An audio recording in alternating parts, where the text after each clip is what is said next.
Hello guys කොහොමද ඔයාලට අපිට මේ දවස් ටිකේම වැහැලා ඔන්න අද නම් හොඳට පායලා තියෙනවා. ඉරිදා දවසේ හැමෝම ගෙදර ඉන්න නිසා බාබකියු එකක් දාමු කියලා බාප්පා හදිසියෙම යෝජනාවක් ගෙනාවා. ඉතින් බාතියයි ඒ කියන්නේ මගේ හස්බන්ඩ්ුයි එයාගේ පවුලේ හැමෝමයි එකතු කරගෙන බාබකියු එකට ඕනි කරන හැමදේමත් ගෙනහැල්ලා සම්පූර්ණයෙන්ම ඕගනයිස් කළේ බාප්පම තමයි. හැමෝම එකතු වුණ දවසට වෙලාව ගෙවිලා යන්නේ දැනින්නෙම නැතුව. ඉතින් අද හවස් වරුවත් ඒ වගේම නොදැනීම ගෙවිලා ගියා.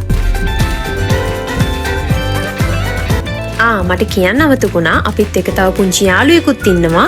එයාගේ නම චොපර්.